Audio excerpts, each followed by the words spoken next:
Bonjour, donc on continue avec les leucémies aiguës myéloïdes, cette fois-ci avec la leucémie aiguë myéloïde type 4, donc appelée encore leucémie aiguë myélomonocytaire.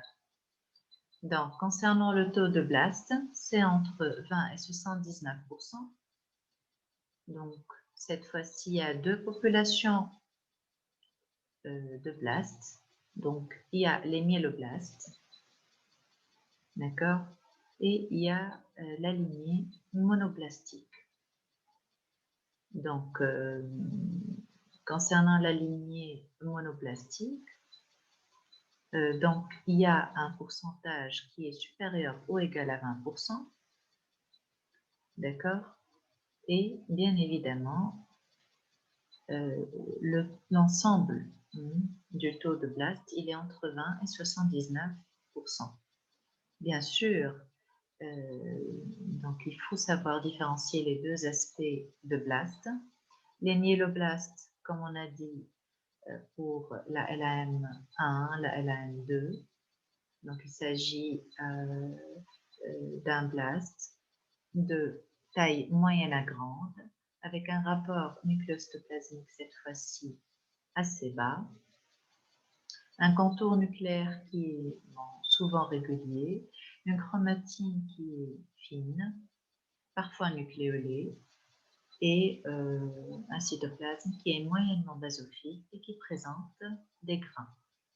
Contrairement aux monoblastes, donc ce sont des cellules immatures d'aspect monocytoïde, d'accord, et dont le cytoplasme ne contient pas de grains, d'accord, ou même si ces cellules-là contiennent des grains, bah, ce sont des grains qui ne sont pas très perceptibles, d'accord. Voilà, ça c'est concernant la leucémie myélomonocytaire. De plus, il y a une monocytose périphérique qui est en général supérieure ou égale à 5000 par millimètre cube. Et on trouve bien sûr au niveau de l'immunophénotypage les marqueurs de différenciation monocytaire et myéloïde. Ensuite, on a la LAM5, donc c'est la leucémie aiguë myéloïde avec différenciation monoblastique ou monocytaire. Donc, si la différenciation elle est monoblastique, c'est que les monoblastes sont supérieurs ou égaux à 80%. Et si c'est la leucémie aiguë myéloïde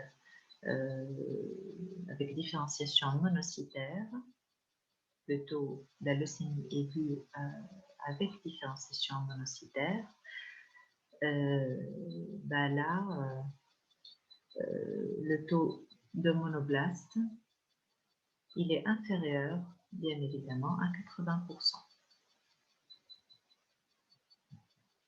Et il faut savoir que les promonocytes, c'est-à-dire le stade intermédiaire entre monoblastes et monocytes, bah, ce sont des cellules considérées comme des monoblastes dans le décompte. D'accord?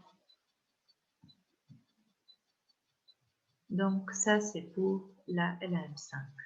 Ensuite, on a la leucémie aiguë myéloïde avec différenciation érythroblastique. D'accord? Et là, on parle plus de LAM6, mais on parle de l'érythroleucémie. D'accord?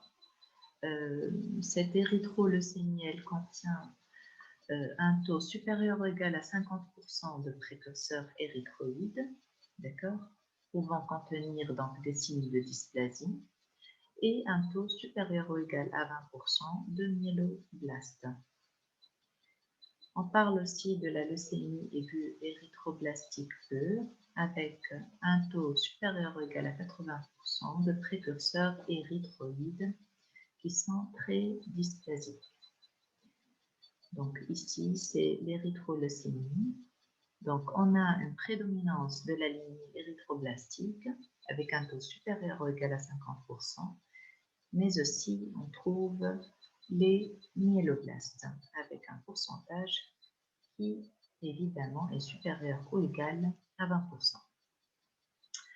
Et enfin, on a la leucémie aiguë avec différenciation mégacaryoblastique.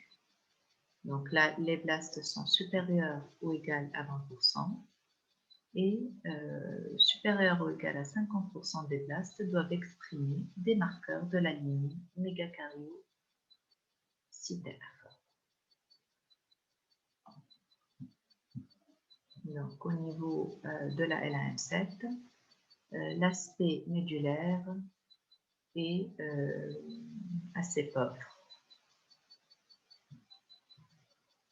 Et merci pour votre attention.